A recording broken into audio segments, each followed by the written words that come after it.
You're listening to Oilers Nation Radio, presented by the Nation Network. Subscribe for free on iTunes, Spotify, or wherever you get your podcasts from. Welcome, ladies and gentlemen, to Oilers Nation Radio, episode 64. It is the Nail Yakupov episode. Jason Bond Sr. Or Jason Bond Sr., whichever flavor you prefer. Nintendo 64 was also an acceptable answer. So there's really three answers here so far. I was a big Mario Kart guy. Actually, you know what? I'm going to tell you a quick story, Nick. You brought up Mario Kart 64. I will never in my life, or Nintendo 64, I should say. I will never in my life forget the day that I got my N64. Mm-hmm. It was the day that Todd Marchant scored the goal in overtime against the Dallas Stars. Nice. And then your parents just came in and they're like, here's your Nintendo 64. No, it was even weirder than that. My brother came to my school. I was going to elementary at the time. And he asked me to handwrite a note to a bank teller. I live in a small town, so this works. I wrote a handwritten note to the bank teller and signed it, allowing my brother to take out $175 out of my account so that he could go buy our N64, along with Mario Kart 64. He should have known that you could just back like a backhoe into it or whatever and just take everything that's in it, right? How good would it have been as a prank if you instead wrote on that note, I have a gun, don't look around, give me $175. You strike me as a guy who is probably Toad? No. No? I was a big Bowser guy. Bowser? Yeah, Bowser, because he was, you know what, Bowser would be slow going, but once you're going, nobody's getting in your way. You can just bulldoze them out of the way. The walls always get in your way. Turning was a struggle. Yeah. Yep. You have to be light on the gas. Anyway, speaking of gas, I want to talk about our friends at Sherwood Ford, the Giant out in Sherwood Park, Alberta. As always, if you see Jay cruising around in the Nation truck, take a picture, tag Sherwood Ford. On Twitter, it's at Sherwood Ford, and on Instagram, it's at Sherwood Ford _the Giant. Tag Oilers Nation HQ and use the hashtag Nation Truck. You will be entered to win a $100 gift card. Are you telling me that you couldn't use $100? I could. Of course you could, Tyler. Of course you could. Maybe go outside on your way out and take a picture of Jay's truck and then just hashtag it from your burner account. I tried that once and they didn't allow it. That is, insider trading. We need to get you a burner account is what we need to do. I'm not responsible enough for that. You're not Rick. There's no way I'd get out of that account not properly. RPW. Who's the basketball player that fucked that all up? I can't remember. Well, Kevin Durant. Was it Durant? Kevin Durant had like 2 or 3 burner accounts, and when they confronted him, he was like, "Yeah, that's me." Oh, but you might be thinking of Brian Colangelo, the NBA GM, who was having his wife tweet out like blatant horrible things about his players. Big Tyler, collar brand. Who's the Eugene Melnick burner account that you follow, Tyler? What's his name? What's his name? Jack Maxwell. He's been that's a hell of a name. Oh, but the Twitter, I get all his Maxwell. tweets sent right to my phone. It's Jack Max 141400182. Highly recommend following. Oh, if you don't follow this guy, hit the little rewind 15 seconds button on your podcast and follow this dude. His bio is Canada, born and raised, love the Sens, go Sens, proud member of the 7th. Don't know what that means, but he'll only tweet propaganda. He tweeted on October 27th, "Morning," in all caps. Woke up to this text from my best bud. He's so pumped to see that turncoat Carlson return to the city. He turned his back on. Glad Mr. M didn't give in to his selfish demands. Smell ya later, Eric. CTC is going to be rocking and rolling tonight. But the screenshots from like an 07 iPhone. That's so good. And it just says, dude, are you ready to party? It's awesome, man. I feel like our one was it Tracy Lane or whatever the hell that is. Trina's Oil. Garfield. She needs to up her game there to keep up with old Max. Absolutely. And what does Odie have to say? That's all I care about. This burner account fucking slays Senator fans. It attacks people. If you respond, people know that this is Eugene Melnick. Of course they do. Yeah. But if you respond to it, he assumes you're a Senators fan, which is the funniest thing. Because if you're another team's fan, highly recommend responding to him because he will attack you for not going to the Senators games. Yeah. All right. But it's a good time. So what I recommend if you are listening to this, Tyler, what's the handle one more time? Jack Max 141400182. He tweeted back last March. Always put on a few sprays of this before I go to the CTC. Have you got yours yet? I think it smells great. Hashtag Go Sens Go, and it's a Senator's cologne. I gotta ask, what is the CTC? Canadian Tire Center, baby. So what I'm asking, if you are listening to this podcast right now, go interact with that account that Tyler did. One more time, Tyler. Jack Max 141400182, and you'll even get great gems like that time he said the only way to show the Senators you love them is to go spend money on merchandise and buy tickets for your friends. So what I'm asking you to do is go interact with that account and tell them that you've A, never been to a Sens game, B, you would never buy their merch, and C, just fuck the Sens in general, right? Yeah, please, because that would be hilarious. Eric Carlson should have got paid. Eric Carlson should have got paid, and he shouldn't owe you $300 for that Uber. Yeah, pay for the band's Uber ride. Come on. Since we are in episode 64 of Oilers Nation Radio, of course, former first overall pick Nail Yakupov wore 64 with the Oilers momentarily, as did Jason Bond Sr., as Rick pointed out. I want to start with everybody's favorite Yak memory. We're going to start off with something positive today. Dan, do you have a favorite Yak memory? I absolutely do, and I know it's going to probably steal it from everybody else, but it is the Yak slide. Yeah, against LA. That celebration on I believe that was the game tying goal. Yes. Yep. Yeah, it was the game against the tying goal. Senators. Against the OT. defending Stanley Cup champions. Take it to OT in what was going to be an otherwise lost season. Nail Yakupov celebrated like it was the Stanley Cup champion winning goal, and it was a beautiful moment. Oiler fans embraced it. Everybody else hated it. Yeah. Nobody else liked it. But the King, and it rattled the Kings, and that was the best part about it. Oilers fans needed that too. We needed a little bit of something. There Yeah. were some dark times back then. It's a good time to rally around. Rick, do you have a favorite Yak memory? Didn't he piss off the Jets all the time? Probably. Didn't the Winnipeg Jets always lose their mind when he was out there? Like Buffalo, like these guys went nuts on him. Buffalo I two-handed him at the end of a game. Yeah, like the way he dealt with those guys. I don't know what's going on here. The way he dealt with the Jets, I loved it. Nick, do you have a favorite Yak memory? I got to be honest, the only one that really comes to mind is that slide. Yak has kind of lost Oilers history in my mind. Tyler? I remember him going on that absolute heater towards the end of the season in his rookie year. And I also remember the day they won the draft lottery for him. I was in like grade 9 or grade 10. Cute. And me and my buddy, we had blank Oilers jerseys and we put wasted. fake Yakupov name bars on the back. Nice. And we wore them to school the next day. That's My dope. favorite one is obviously his community involvement. There was those stories of that, what he would quietly do when no one was looking, including buying homeless people meals, giving them clothes, all kinds of good community stuff, because he was just a nice guy. And I figured that we would start off episode 64 with a little shout out to Yak. Thanks, Also, Yak. from a hockey fights perspective, the time he fought Zach Bogosian. Oh, I He didn't actually remember he shedded scrapped. him with Zach? He did. Really? What are the votes on it? I don't think it was very well for. I don't think it went very Do well for you him. ever think that like 4 years from now we'll see like a Yak return No. to the NHL? You don't think he'll ever come back here? Dude, he I played think- for 3 teams Yeah, and couldn't make it. Yeah, he had his chances. And he's playing in his hometown in Russia. isn't Yeah. he? Yeah, I think it's really hard to get him to go over and do another opportunity. Yeah. It was a quick little tussle. I just got the video running here right now. We can put it up on the socials afterwards, but it was just kind of there was a scrap going on between about 3 Jets and 3 Oilers, and then Yakupov and Bogosian came out, and then they got separated by the linesman. Told you he pissed off the Jets. It's true. You I did. loved it. Let's start off this week with some bad news. Then I guess Ryan Nugent-Hopkins news came out yesterday, which was Thursday. We're recording on a Friday afternoon. That Nuge had some kind of procedure, quote unquote, on His his ring, hand. maybe his new wedding ring got stuck on his finger or something. Could be. Hey man, those are dangerous. You An know, allergic reaction. Jimmy Fallon almost lost his finger because of his wedding heard ring. that story. He got It's gloved. crazy. Yeah, he slipped in his kitchen and he fell and his ring caught the counter on his way down and it Whoa. almost ripped his finger off. Wedding rings are murder. So what I'm recommending is divorcing your wives and husbands right now. Eric Greiba just got his wedding ring tattooed on. Yeah, You that's could do that too. That's bold. Yeah. Yeah, Or you just be a bachelor. that's what I'm talking Fly about. solo. Rick, Grow high out a five to you, beard. buddy. Yeah, I got you. Yeah. So Nuge is out for the weekend. We got home and home against Vancouver. By the way, I love home and homes. I wish they were more of a thing. Yeah, I wait till you wish- find out what time that game is on Sunday. Is it 8? Yes. It's an 8 on Sunday. Yeah. Go fuck yourself, I'm NHL. serious. It's fucking ridiculous. Should be 6 o'clock starts on Sundays. Thank you. Gives the boys 24 hours to turn it around, though. And Fuck it is that, 7 sorry. o'clock Pacific. I'm trying to come with a positive take. NHL PR over here. Everybody's real angry. I love it. So Nuge is out. That brings us to our Sherwood Ford Giant question of the week. Brad Malone. Tyler, you posted this on Twitter the other day for ON Radio Podcast. What is this week's Sherwood Ford Giant question of the week? This week's Sherwood Ford Giant question of the week, boys, is with RNH and Chiasson out, should the Oilers recall Benson or Yamamoto? I got to start with Rick. Yeah, Rick's taking this. Yes, they should. For one, Which one or both?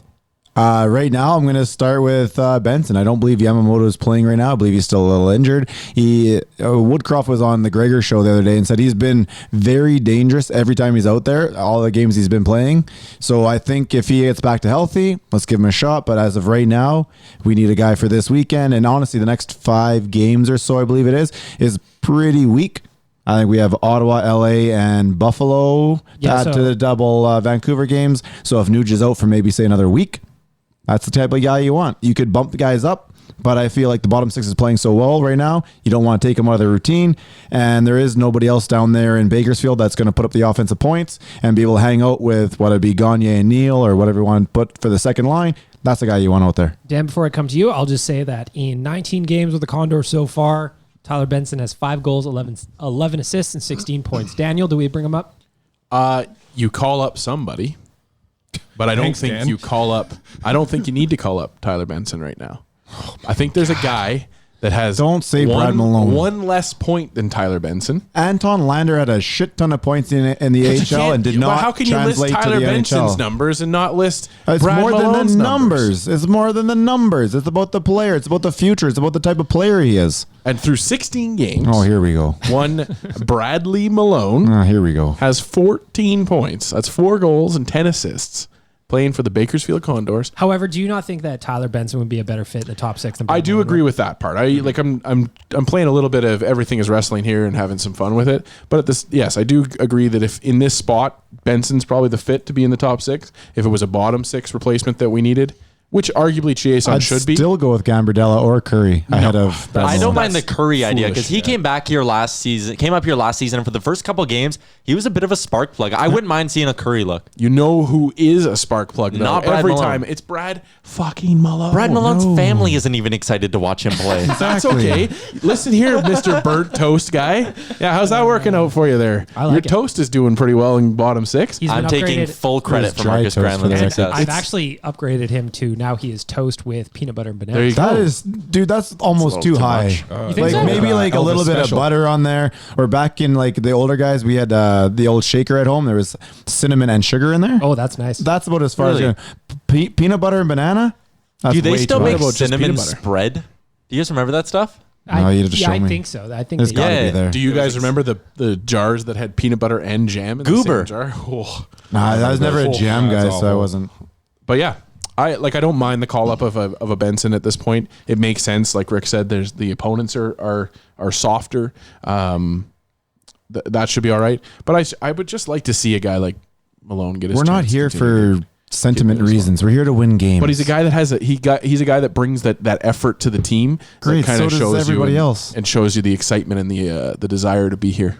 Oh, sometimes you're just not there. Like he's a quadruple A player. Listen, Rick, like you've Anton changed who Lander, you man, want to you're have down called there. up. You've You're changed who down you want to there. have called up. No, like I 6 didn't. times. I go over all the podcasts. I've been on Brad Malone country. I said Benson the should Brad start. Malone train this whole time. Call up Brad Malone. I give him said his Benson chance. should start here. He's and the he didn't second get highest scorer. You said Yamamoto. Don't. No, I started the season saying Yeah. Benson should be here. No, you didn't. Yeah, What are I you did talking so. about? Tyler's just on his phone. When this whole time. we first started in training camp, I said Benson. Okay, I let's thought go to the was going to tape. start. Let's go to the tape, Tyler. No problem. And then when the injuries started kicking in, and when the injuries Play the started clip for me, kicking in, Tyler. when the injuries kicked in, I said, okay, you know what? I think the type of player we need right now would be more suited by a Yamo. And After I said, 5 games. no, I said when the injuries kicked in, and I said after Halloween. Again, if you want to listen to how everything I said, or you want to just pick and choose, that's up to you. However, I'm back onto the Benson right now because Yamamoto's not ready to go. And the only guy that's been consistent that whole time, and you haven't said his name yet, other than to besmirch him. Dude, he's is not. Bradley He's not in Malone. your long-term plans as an NHL Who player. cares?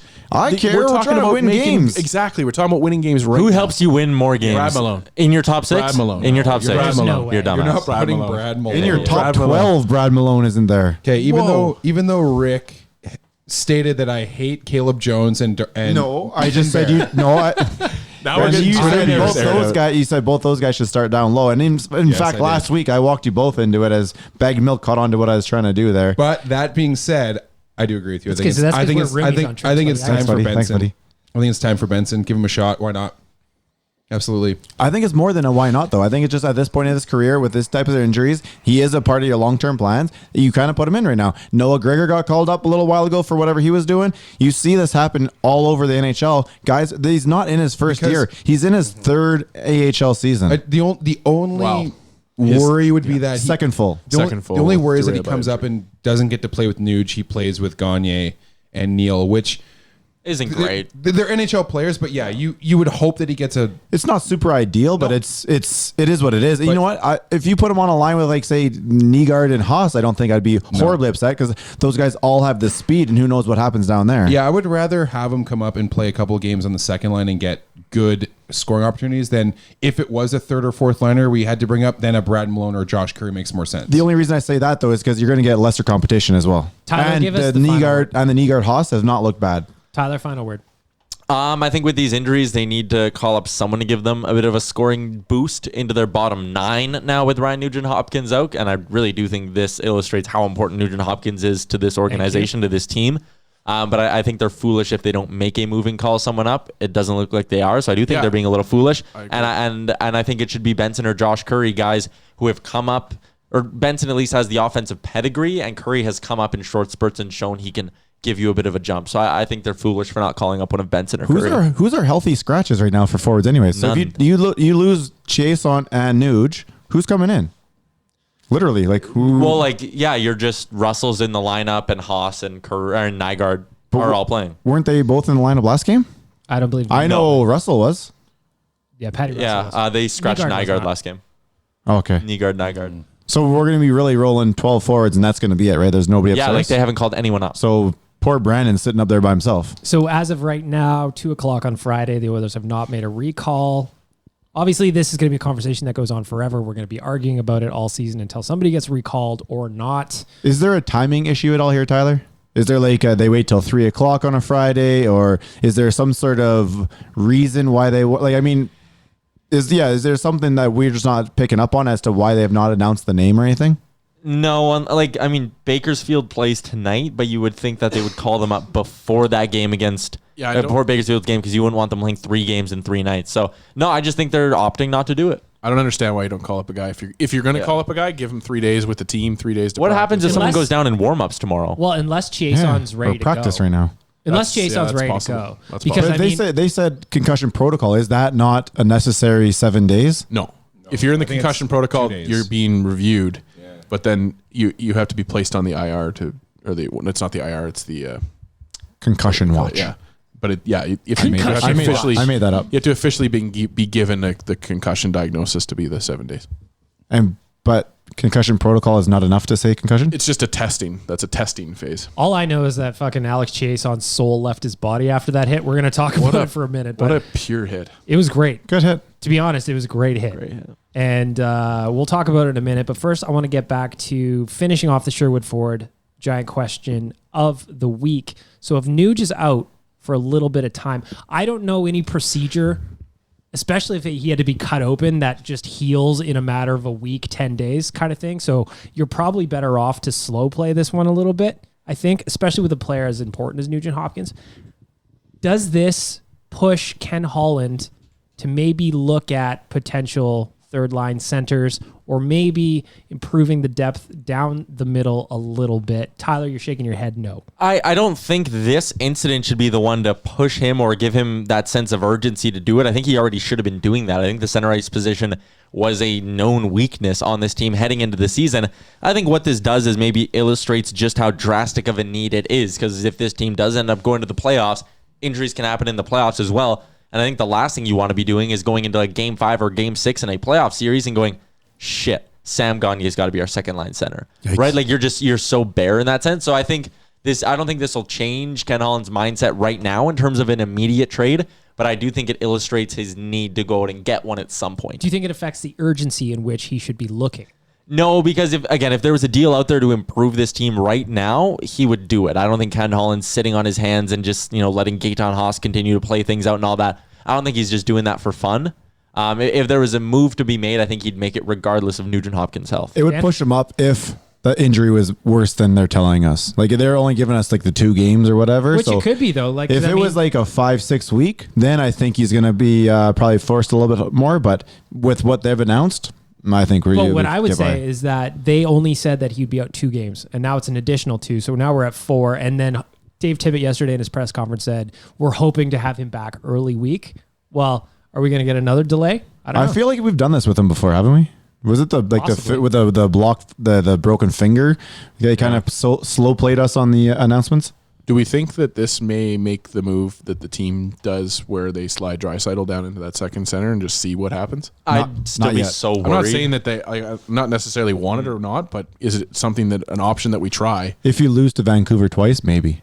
I think you really have to consider it just because you have such thin center ice depth. But Gagne hasn't been bad. We should be giving some credit to Sam Gagne. That line looks really good the last 2 games. This isn't a don't shot at step Gagne on by it. any means. 100%. It's just a Gagne matter is of great. trying to ice the best possible lineup he Yeah, can. I honestly think if Gagne wouldn't have played the way he has over the last 2 games, then I think you might have seen a scenario where your top 6 starts to look like McDavid with Neal and someone, and then Draisaitl with Cassian and Kara. Because then I think that would work. I think if you slide a Draisaitl down, then it even opens up more of a spot for a Benson to come in. You and almost just look really take if they were both healthy at that point, you might want to call it both of them. Yeah. So I don't know. It's an interesting thought to have. Nick, are we going shopping or what? Like Tyler said, yeah, it's something that has to be looked at.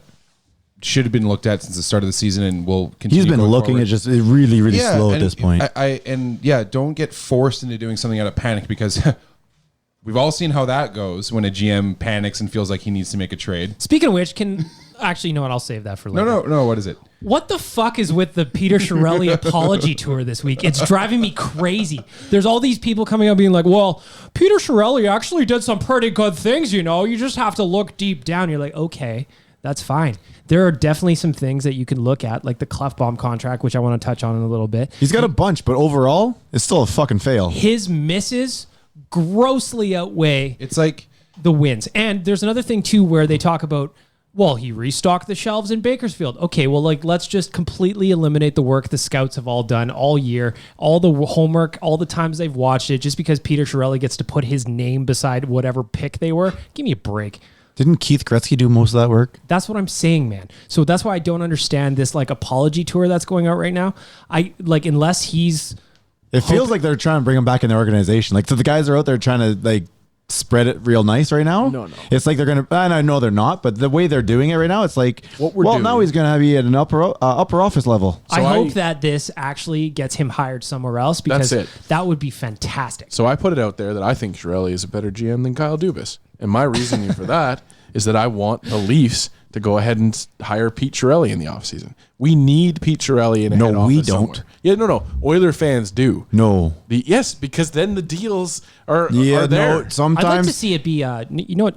I like your thought, Dan, but I'd like to see a Pacific Division. Oh, yeah, opponent absolutely. hire Peter Chiarelli. Ideally. Do you guys remember what it's like to have a player come back here and what they do to us? but do you Peter know what Chiarelli Yeah, no, even making decisions. every, what's the saying? Even a blind squirrel finds a nut. It's true. No, I don't want Chiarelli coming anywhere near us, not for our team. Yeah, but he or might the other find team. one, but at the end of the day, that blind squirrel's going to get hit by a car, and I want that car to be us running him over as a Pacific Division team. The not fact scared of Peter the fact Chiarelli. we're out and clear, I don't need any of that Poetic. karma coming back and biting us in the ass. I want nothing to do with that guy ever again. Get Peter Chiarelli hired now. Nope. Before we look at doesn't the he week, have a job with Minnesota? Minnesota right now, yeah. yeah, he's thought it was an St. Louis. advisor. Get him Not promoted. Before we look at the weekend's games against Vancouver, I want to throw back to Wednesday's game against Colorado, because that game featured one of the weirdest sequences that I've seen in a little while.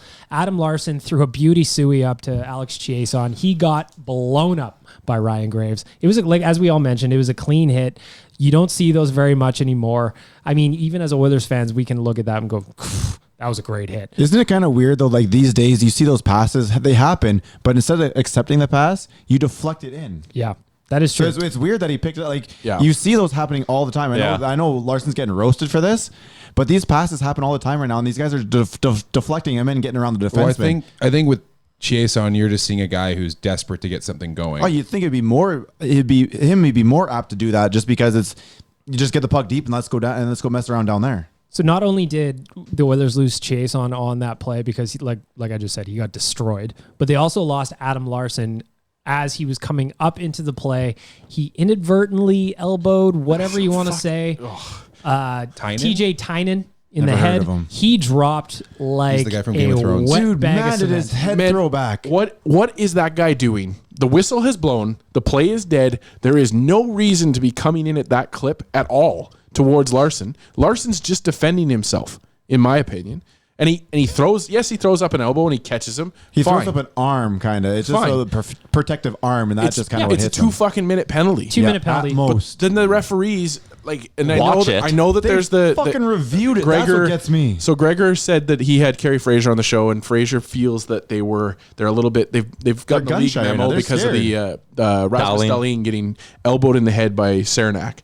From Tampa, and so there was no call on that play, so they're a little bit tentative. But yeah, you can't then look at a tablet and be like, yeah, okay, that's a 5-minute major. Like No, that they shifted reviewed that. That's horrible. That shifted the momentum in the game. It removed one of the Oilers' top defensemen from a game. Like it was just a fucking nightmare. And the team, you have to give the Oilers credit because that penalty kill came out and crushed it. Like that was that was textbook penalty kill. You had the 5-on-3 for a full 2 minutes because of that. I guess a trip. I want to by see that in Draisaitl. full. I want to see that in full speed because it definitely did not look like Leon hit him that hard. It was that dude like dropped again. It was my as hard opinion- as the trip, quote unquote, on Draisaitl against the Coyotes in overtime. Well, in my opinion, a major should be something that's malicious, like something with intent. Or results in an injury. Yeah. If you're giving somebody a 5-minute major for elbowing, then they're headhunting or they've knocked the person clean unconscious. And I know it's hard to compare stuff, but like, man, fucking Robert Bertuzzo, he didn't even get a major for literally trying to break a guy's back by cross-checking him in the back. Also, twice. Larsson is a stationary object in this it's thing. just- he's not a moving And target. I don't want to do the whole thing where we blame the refs because there was a whole I game to be do. played. But it's just an insane call. It's an issue with It's the whole league. brutal. Though. We've been calling It's this. an We've been calling embarrassment. this right from the start this year, and it is a common thread now. We're only like a week maybe removed from Reeves hitting Clefbaum from behind, Yep. where nothing came of that. Not one call. And then How about- all of a sudden, a couple days later, everything's going to get reviewed, and then people are getting suspensions all of a sudden. How about Question. McDavid's leg being held for 6 seconds? Well, that's a little bit different, but No, I know, but it's the same kind of idea that the Connor refs was are just letting shit fly. but Connor was kind of okay with keeping that guy there too, though. Question. If he was like trying to pull his leg out of there, I get it, but he was kind of like, okay, I'll hold you here, you hold me here. Bag Milk whatever. has a question, Rick. Does anybody feel as though this call against the Oilers was because the ref was Steve Kozari, who, if you remember, Connor McDavid embarrassed last season with his check upstairs This got Rick fired up on Twitter. point. Two seasons ago? Or Was it last 2 year? seasons? It was 2. It wasn't last year. I think it was the year It was before. 2. Oh, 2 Yeah. seasons They're ago. 2 and Because I 11. remember that was like the first time McDavid ever He did anything to a finally ref. said something. Yeah. Do we think that this, Steve Kozari that is, had an impact on this call? Yes. The record itself tells it. The Oilers Knowing record in those NHL games. refs, yeah, Just they people. hold- It's just knowing but people in NHL general. refs kind of historically hold grudges. The Oilers' It's record in people those games. general. It's society. People they don't forget things. They don't get over it, especially on that type of a stage. You see it everywhere. The Oilers' record since that game with Steve Kozari as a referee is 2-11. The penalties in those games have been 36-22. So Like it's the not Oil- in favor of the Oilers. I want to know next time he's officiating. Me too. I have seats that are fairly close to the ice. I have a voice that's Humble brag. I have a voice that's fairly loud and carries. And twice this year, I've leaned into referees for stupid shit. One of them happens to be Graham Skilleter, who screwed us over a couple years ago. I don't know if he was the Benning hit from behind where he was standing right in front of and just decided not to call it. I know it was part of a Flames game where the officiating was horrible, and that's why that game went sideways. But next time Kozari's there, I will be there, and I guarantee you I will not have much of a voice the next day. And the people around me will have a great time listening. Or they'll hate it and think you're annoying. No, so the last 2 times, everyone's very, very much liked it and enjoyed it. Do you keep it PG-ish? You have to. You can't swear. Yeah. But now you got to get creative too. yeah. Like, if you ever, like, Tyler, you're coming to Calgary with us, aren't you? Yeah, I would like to. Oh yeah, it's gonna be If good. you get a chance to sit, I mean, you will. Like, sitting next to Rick at a game is an experience in itself. There's gonna be 100 of us. It doesn't stop from the time we walk in the building to the time we leave. He's just going. Those the guys entire hate. time. In that first game, those guys hated me, and we were barely dropping the puck. Man, we hadn't even finished our first beer yet. Well, no. Like First beer at the game. Well, first beer at the game, of course. Yeah, the game. And that's still a maybe. I think we all agree, terrible call, yes? Yes. Awful call. Horrible. You know what's never a terrible call? Ordering on Skip the Dishes. Going to skipthedishes.ca for something delicious to eat. If you are hungry right now, which chances are that you are, if you don't know how to cook, just like me, and you're tired of eating eggs every time, and you're tired of dating girls that look like your mom, you go to skipthedishes.ca. Go from the thousands. That's a good reference. Thank you. Go to. There are thousands of choices there, all types of cuisine. You can order it and have it brought to your house. You could do it. Rick and I do. Maybe you get yourself a course meal. Around the world. Around the world, you get yourself a nice appy, your main, maybe a little dessert after. Who knows? Time it out nicely. Maybe you got a Skip the Dishes or driver showing up at your door every 15 minutes with a fresh item. Did they email us any discount codes yet? We haven't had any discount codes yet, but we are working on it because All I right. feel like you, the loyal listeners, deserve some discounted food from our friends at skipthedishes.ca. My question is, how do we get John Hamm to do a plug for us? No kidding. Come on. You'd be great. We should actually be able to like, get him on and voice some shit for Yeah, us. come Skip the on. Dishes. What up? Come on, Skip the Dishes. Give us John Hamm. I'll order more ham. And Brandon. They're great together. They That would are actually be great. hilarious if we could do like a promo bit with the two of them. We should Absolutely. talk to some people. I feel like Let's Brandon's tweet a good at person him. here. Someone should tweet at him. Maybe 100%. DM him. We should do that.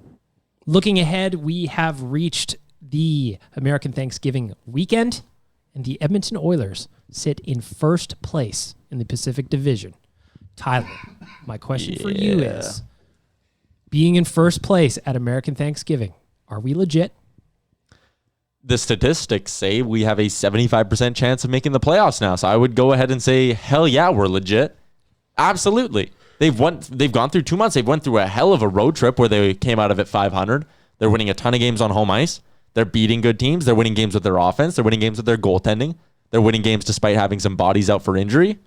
I think that the depth scoring is getting better. Find me a reason why this team isn't legit. Nick, you wrote about the numbers. You dove into some of the Oilers numbers leading up to this point in the season. Did.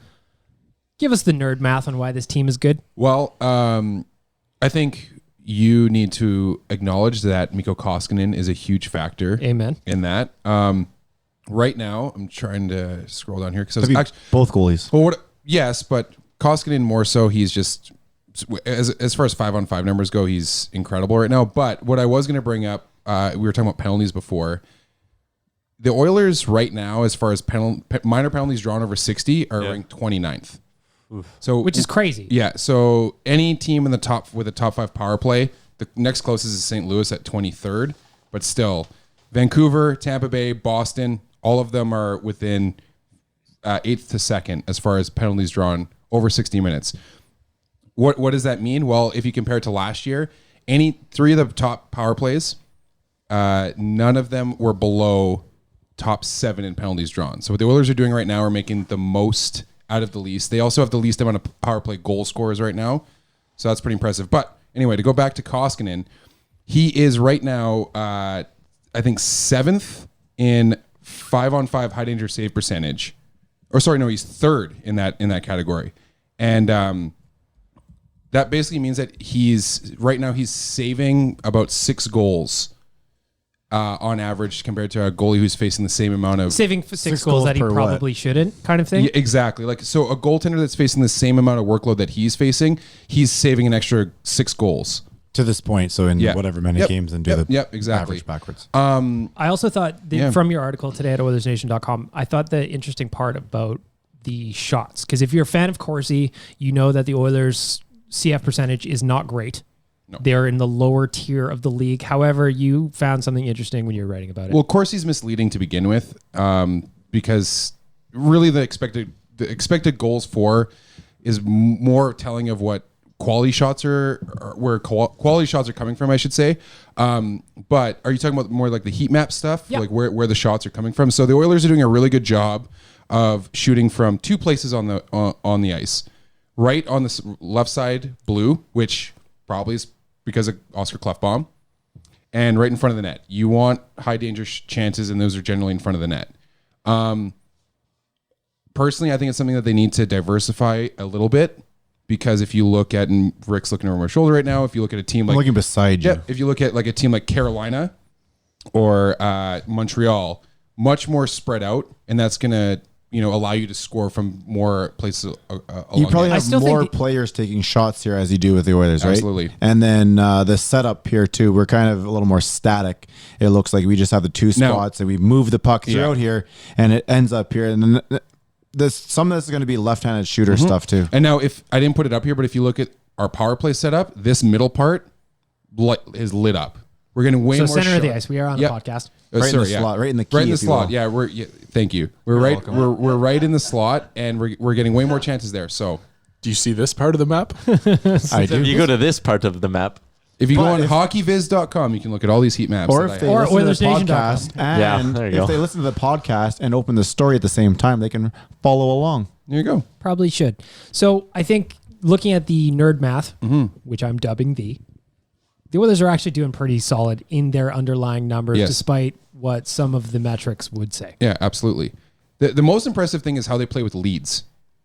Go on. Anytime they've gotten a lead, they go into a second period with a lead. They're 10-0-1, and that one overtime loss, yes, is that blown game Dallas? against Dallas. Yeah. They're 9-1-1. Shorty Fireburn on the dance floor. Someone call 911. Nice. Woof. Yes. I didn't know what the hell he was going with. I wanted a button to hit. I know Sean Kingston. I got you, buddy. I thought we had the horn. You can't follow the horn. You need to follow the actual music. I like how he's calling out his own hot take. though. But yeah, so anyway, and then that one regulation loss leading after one is against the Colorado game. So the team's playing incredible, actually. The one thing you have to worry about, those injuries maybe starting to catch up a little bit. That's all.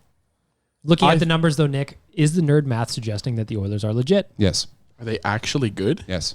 Your eyeballs also tell The you only the same thing thing, is I when think. Well, that's Tyler what I was gonna say. when Tyler brings up the 75% thing, there's so many fans out there that are like, but 25 because we've been Well, led we've been to hurt believe. before, right? Yes. But it's not like the Oilers are sitting in spot numero 8 here. No. Yeah, like we're not on they the have to cusp. fall significantly to fuck this up. I think that the big thing right now is that if you look at the Pacific Division, which is where it matters right now, because two people out of the division make it no matter what? Three people. Two sorry. teams. So if you look at that, you've three got teams make it the to the Oilers and the division, Coyotes up at the top. And that's probably, it looks like those guys were going to stay up there. Arizona's the not staying Canucks, there. the Canucks are trending down. Fake news. The Golden Knights probably trending up, I would say. Probably. And then the Flames, I mean, come on. They're horrible. They're horrendous. You know what's really funny actually with the Canucks since we're playing them this weekend? Their heat map looks exactly the same as ours. Really? Come Quinn on. Hughes plays on that side. Lots of shots from the left-hand side and in front of the net. They're getting from Pettersson and guys like that. See, I thought this was the part of the episode where they could not fast forward and not have to worry about listening to the analytics. No, we're Okay. always listening. We're trying to bring everyone I'm together. just joking. Both sides. Dan hates math. But I would say that the Sharks are probably coming up there, and then you say the Ducks and the Kings are done. Ducks and Kings are fucking done. Yeah. So That's if too you're bad. if you're looking at the competition there's not a lot of room, like Tyler said, that you don't have to worry so much about falling as the rest of the teams coming up to us. The funny thing about the Kings is just their goaltending. That they actually don't have bad scoring opportunities. When you look at them, they're in the close to top 10 in a lot of those categories. It's just their goaltending is just absolutely sinking them this year. I want to change gears a little bit and look at the weekend ahead. Obviously, these are two massive games for the Edmonton Oilers against the Vancouver Canucks. As I mentioned, I'm a big home and home guy. I wish there were more of them sprinkled out through the season. I just feel like by game 2, there's some hatred there. Some BOA home and homes would be great. Yes, I would love a BOA home and home. Like think if they adapted like a more baseball style thing where you That's only what we were talking about yeah. yesterday upstairs. Yeah. So wouldn't it be great if come like March or something like that, the Oilers had home and homes against Pacific Division teams, and then that's kind of how the season ended, going in on something like that? Yeah, that's like a scheduling travel nightmare to always be like flying around. But I like the idea of just loading up the final month of a season where you only play in your division. I think that'd be really cool. Could you guys handle a back-to-back, though? Like, if we bust down for a game on a Saturday? Could we handle it? Well, look, Come on now. I've been on the bus when we get back at 4 o'clock in the Yes. afternoon on Sunday. It is and the there's scene a from The lot of- Simpsons, There is the a lot of trampoline dragging our accidents. asses going on. But I just want to know who would be able to, like, pull their socks up and go for one I more. could. I definitely could. Man, I have, and I would. I think, you know what, just a quick nap. Maybe That's a what the nice, bus ride's for. Maybe a nice coconut water. You mix that in there, get Ooh, rehydrated. smart man. See? You'd be back in fighting shape for game 2.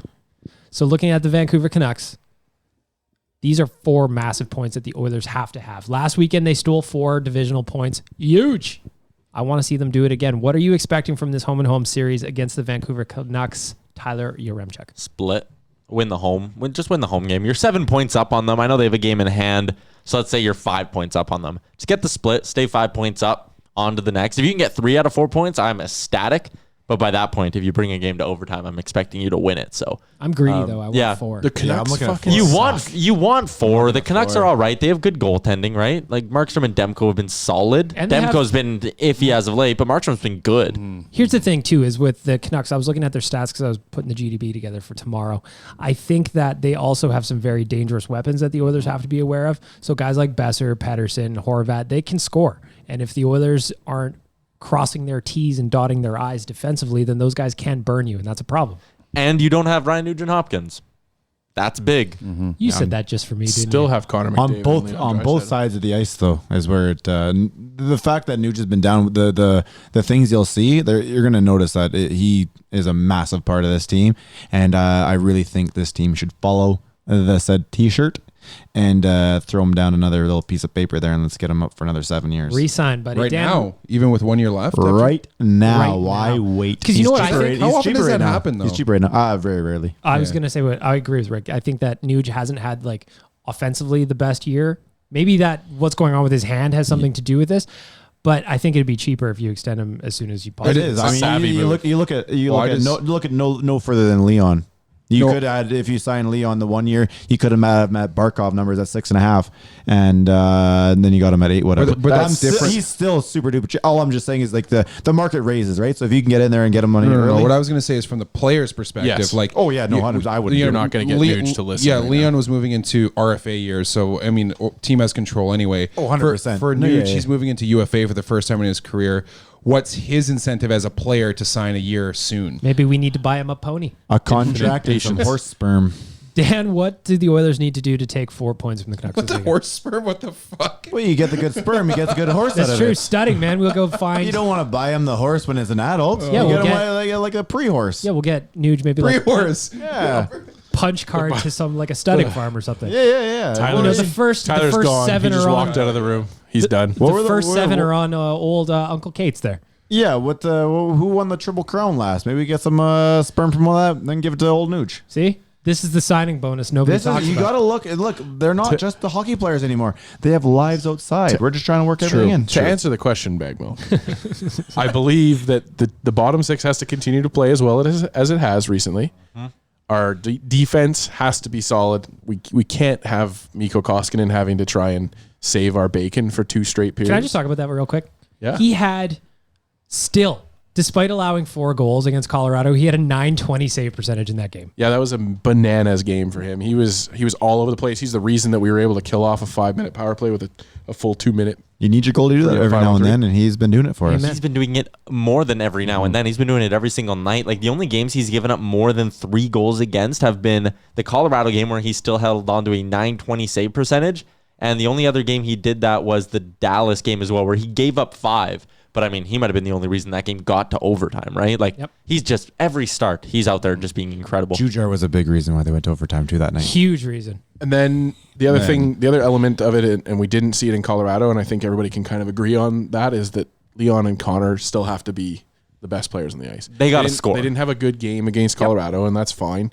But they're going to have to be the better guy because Nuge isn't there to. And you know fight what? them. I think those two are going to play pissed off. They're going to be 100%. angry. I think those two are going to play pissed off. You 'cause they saw know- them on the That's bench. why we're there. sweeping They did not this. look happy. That's They why we're know- sweeping this. This team has bounced back from bad games every single time so far, I think. Around the horn real quick. What is your prediction from the weekend? Tyler, you got a split. I'm going to go 4 points Oilers. Nick, down to you. I'll say 3. Double W. We're going 4. We're going to get 5 points. Wow. Tyler's like, what? point. I'm listening now. They've got 2 wins and a rouge coming at them this weekend. Oh, the good old Rouge. A big CFO Oh guy. man, love Run the Rouge. damn ball out then, you chickens. You know what the NFL could use?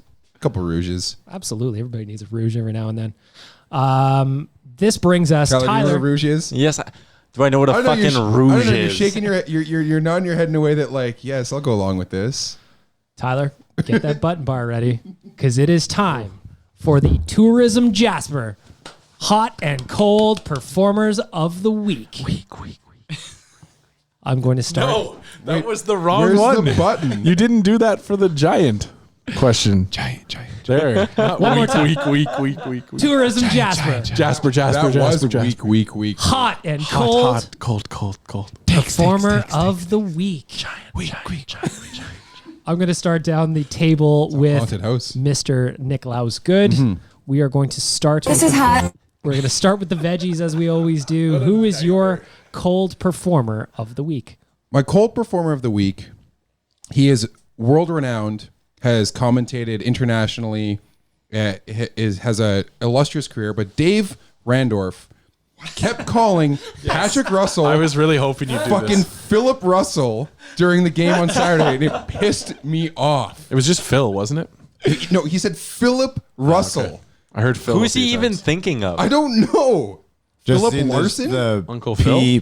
Pete Larsson, and just kind of going Like with it. Dave Randorf, you're great. I love listening to you commentate Team Canada, but good Lord, man, come on. That was disrespectful. Disrespectful.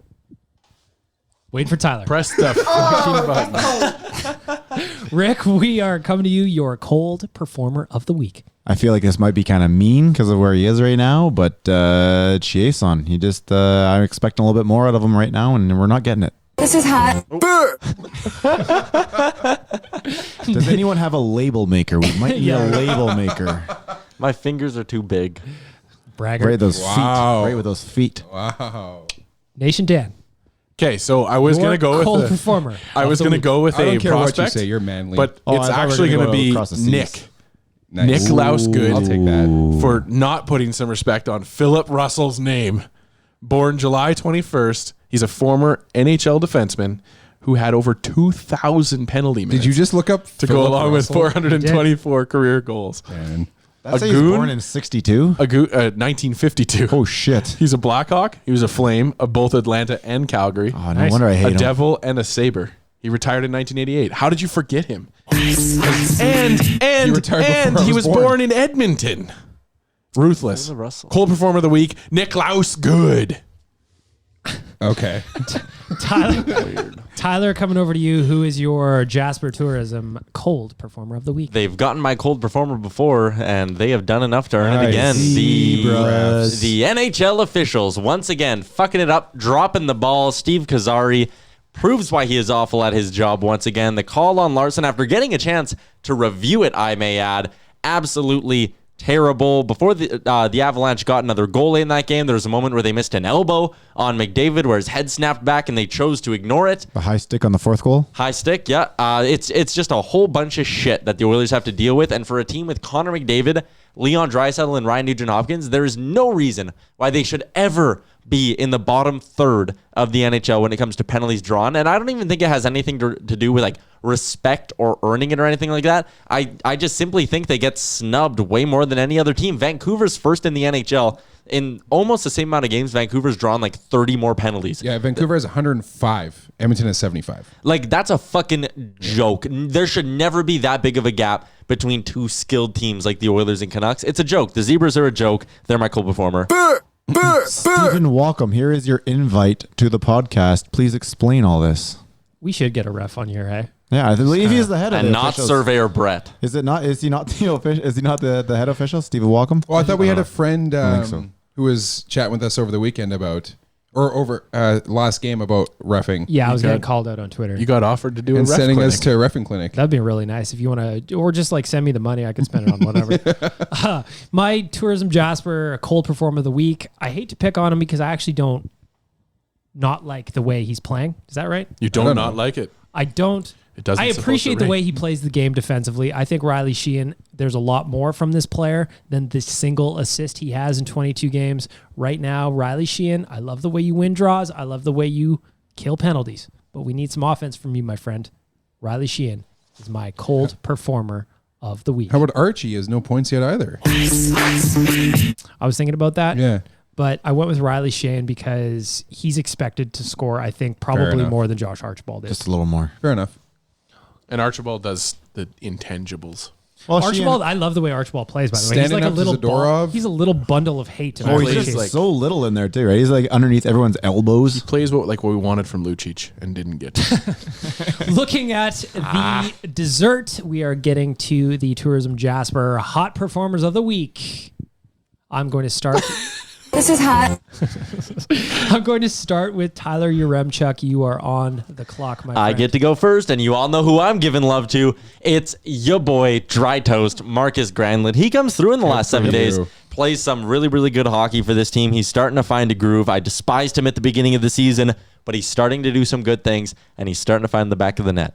Thank you, Marcus. We're on good terms now. That was hot. That's hot. Nation Dan, you are up next. I know we are looking at the prospect system, I assume. We are. We're going. Or another take them Are we going across the seas? Tell me We we're are going across the seas. Yes. Where are we going? What Over the country? pond. The spoiler alert is if you've read my prospect update from this past week. I really stressed people out with my title when I called this guy Yak 2.0. Oh dear God. Mr. Bogdan Yakupov is your hot performer of the week from the KHL. Hold on. Is he even still in the? He is actually he's a still part in of the our system. 48 contracts. So the prospect update is not necessarily all prospects. It's just people that we have the rights to, and Bogdan is one of them. In the last week, he has 3 goals and 2 assists. I think 5 it's until points. he's 27 to answer your question, Rick. I'm pretty there you go. sure. I had big hopes for that guy. He's a big dude. Mr. Bogdan Yakupov. You know what you your hot get? performer of the week. You get cold performer for making that. I didn't like that. You didn't like my Yakupov shout out? No. It should Yak be- City 2.0. Tony Reale over here. Just He's got to be one of our decisions for contracts. everyone. Rick, He is. correct Dan's wrong with your hot performer of the week. Yeah, I think it's fairly simple here. He's doing it quietly. He's doing very well. Everyone is kind of questioning what he's going to do when he got here. But Caleb Jones, that's one hell of a smile, my man. And your game right now, doing very, very fine.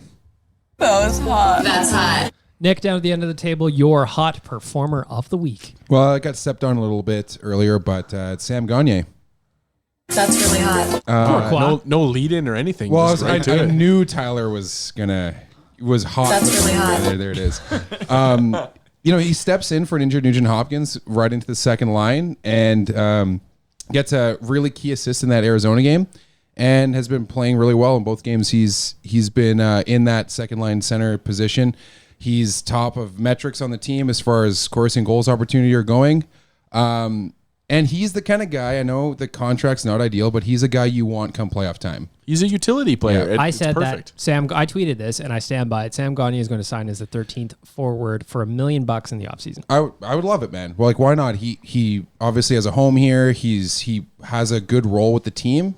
It makes sense. He's not a perfect everyday guy. No. Like you don't want him in that No, second line exactly. for a month, but he can fit in there just Exactly. fine. They They're have gonna great, beautiful. they had great nerdy numbers too there in the first 2 games together, weren't they? Yep. We got to give some love to Chris Russell too. Another guy whose contract gets held against him a little bit, but he gets hit in the head with a puck, comes back in that game, Splits and- his ear. Yeah, and he's another guy. Like, you want a guy like that come playoff time who can come in and play those hard minutes because he's going to be a guy the team will rally around because that intangible stuff actually matters. Because he's a cowboy. You love He's a this. steel Maybe a horse guy he who can rides. move the puck can do the same thing though. That's all I really like to see. You love the player can't during have the six- season. You hate his I- contract in the summer. Yeah. Yeah, no, You I can't have 6 puck movers. Like, ideally Why? you can. Like, ideally, but at some point you Someone has to do play need defense. guys. Yes, you need some guys who are going to do things that are going to get the team rallied in different ways. You just And do. look, the type of player Russell is, I love it.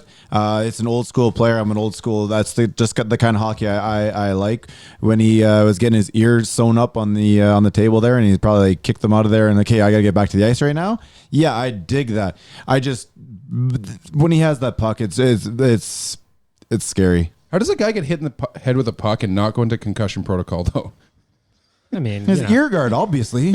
Well, please, Chris Russell, put on some fucking protective gear, man. Like, No, Jesus. Cowboys don't wear protective gear. Cover your ears. No, give yourself the skate. This the isn't skate rugby. This protection. isn't some sort Come of on. weak sport. We leave our ears unprotected. my Tourism Jasper hot performer of the week has 4 goals in his last 4 games. If this was NBA Jam, he would be getting boom shakalaka all over the ice. He is stuffing things in wherever he's got a chance. Oh, yeah. He is hammering pucks home. yeah. He has got one of the greasiest stashes that I love more than anything on the planet, and I feel like Jujhar Khaira needs to keep that thing all the way through the season because he looks fantastic. Not only does he look great, he is playing great, and he is my monster dong hot performer of the week. It's chicken. It's fried chicken. That took I a like second. fried chicken. Tyler hesitated. He wasn't sure. Choices to pick from. Yeah. Of course. Right? Jujar Kara.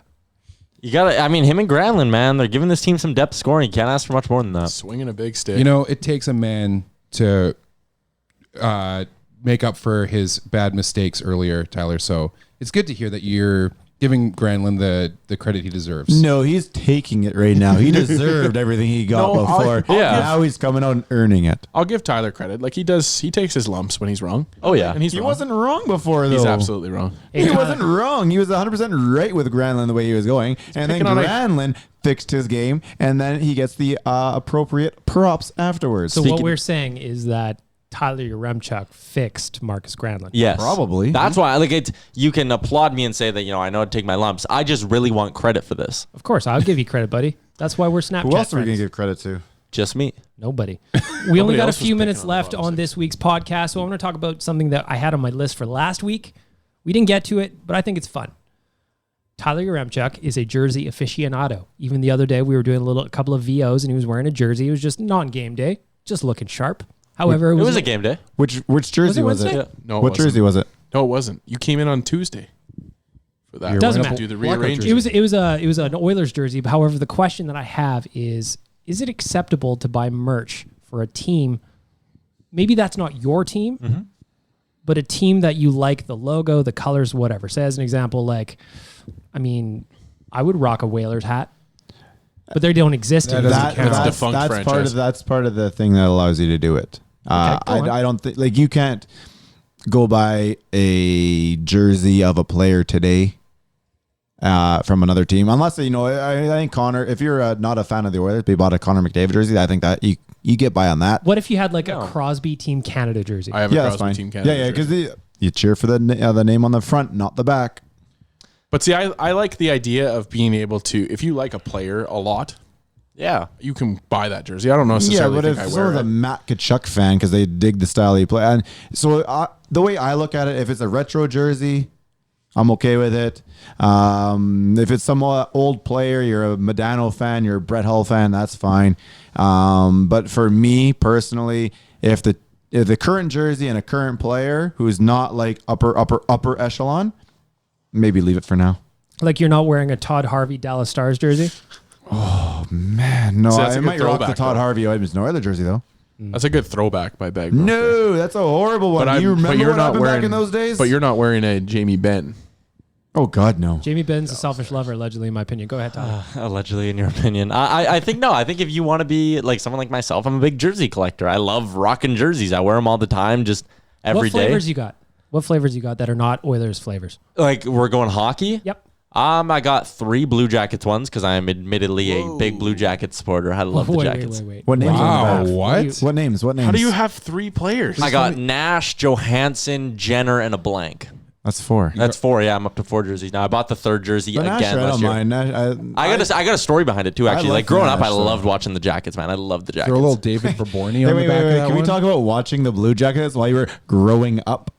Yeah, no kidding. Hey, not a lot of people can say that because they didn't exist while you guys were growing Was it up. because of Rick Nash? It was Is because that of what Green you Bug, did? wasn't it? So when You're a big I Sergei Fedorov guy, weren't you? You loved I was Green white Bugs. skates. Love the white skates. I did always love Rick Nash. Like as a kid, and, you collect hockey cards. I always loved Rick When he Nash. was, because he represented Team Canada. He was a did. force out there. But Gerda. when I was like 8 or 9 years old, my uncle used to.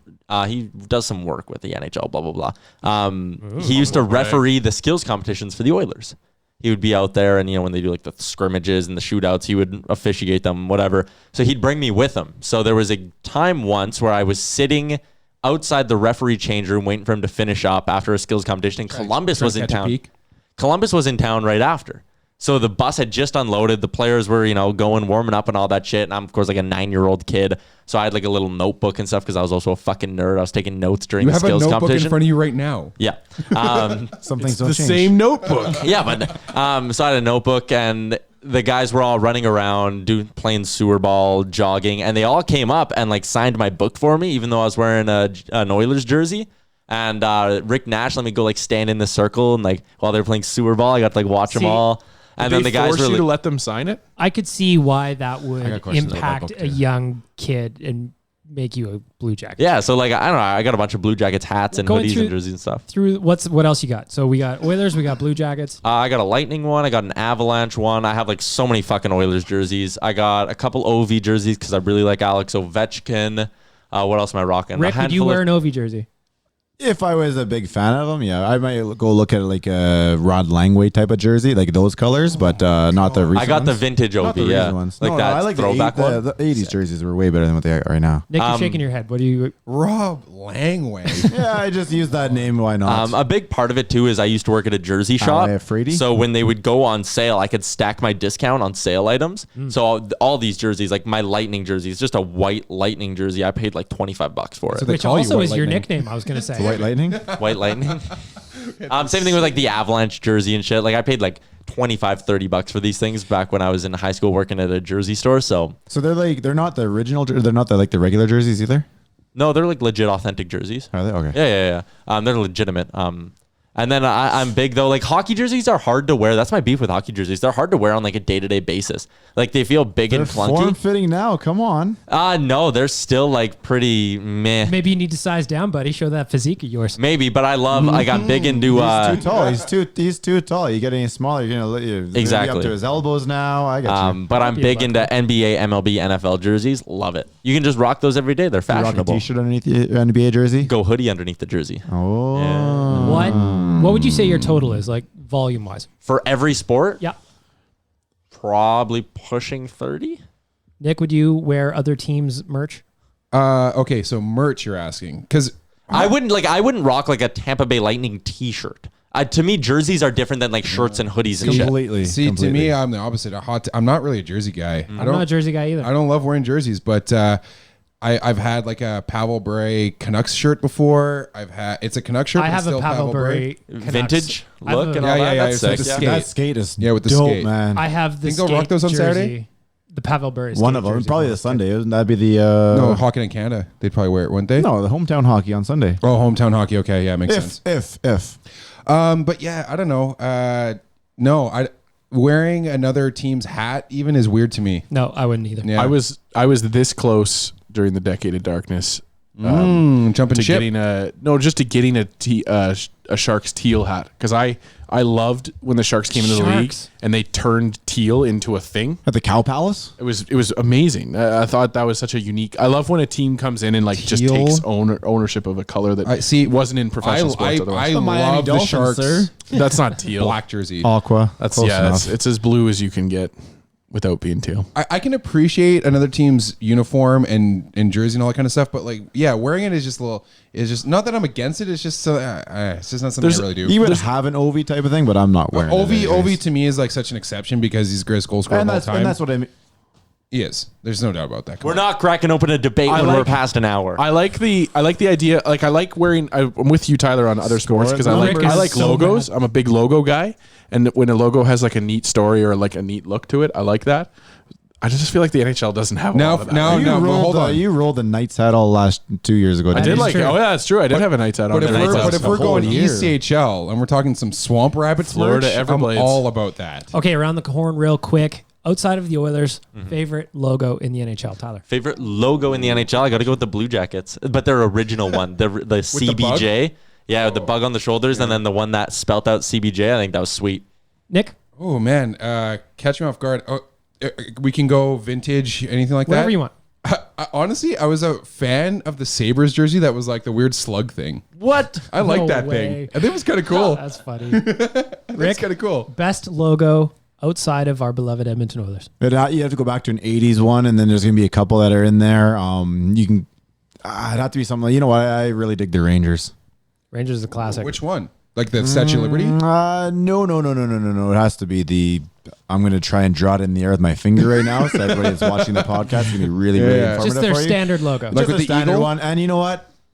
The I'm going to go. I don't think I like the laces, the Gretzky laces. And I'm going to go without them. Dan, favorite logo, not an Oilers You logo. can't. you can't discount it. Like it's such a beautiful logo. It's so intricate. It's the Chicago Blackhawks. There's just so much color and so much character in that logo that I just love it. There is only one answer, and I have the correct one. We just gave 4 of them. It is the Captain Highliner. Oh yeah, New York Islanders logo. There was some cool Polish hidden prince? messages in there. That thing is so funny. They had like the stick pointed to where the arena was on Long Island. Like there was some neat kind of stuff behind it. Gotta give some shout outs to the Mighty Ducks. I hate that logo. The Mighty Duck jersey? Yeah, I don't think those are nice. Oh, man. I don't know why, but I like the St. Louis Blues logo. As Yeah, well. when they go back to the classic-y colors, like kind of like they have now, like the blue and yellow. yeah. It's sharp. It's You really should sharp. ask the whenever- listeners what their favorite. Whenever the non-Oilers logo Jets is. wear their vintage jersey, I love that There's jersey a lot of too. the 80s ones were good. Yeah. And you look at the Devils with the sharp red and the green. The green, yeah. I think Yeah, we can yeah. all agree, though, as we finish off this week's podcast, that the NHL needs to bring back Cooperalls. Right? Oh, Damn yes. We straight. talked about Where this. were we talking about that? Up in the Upstairs. office. So I want to maybe go some ahead and better thank. referees. I want to go ahead and thank Sherwood Ford the Giant. I want Wanya, to thank big Cooper Alls guy. I want to thank skipthedishes.ca, and I want to thank Tourism Jasper for making all of this possible. Like Dan said, if you have an opinion on the best non-Oilers logo in the NHL, hit us up at ON Radio Podcast on Twitter or on Instagram. We want to know what you think. Who's got the best non-Oilers logo in the NHL? What are those According to handles, you. Bag Milk? At ON Radio Podcast on both Twitter and Instagram. Go ahead and follow us there. We will follow you back. How's that? Yeah. We'll do a little follow for follow. Again, I want to thank Sherwood Ford the Giant, skipthedishes.ca, and Tourism Jasper for making all of this possible. That is episode 64 in the books. Have a great weekend, everybody. Shout out Damien. Best wishes. Thanks for listening to Oilers Nation Radio, a member of the Nation Network of Podcasts. Make sure to follow us on all of our social media to stay up to date and never miss a podcast.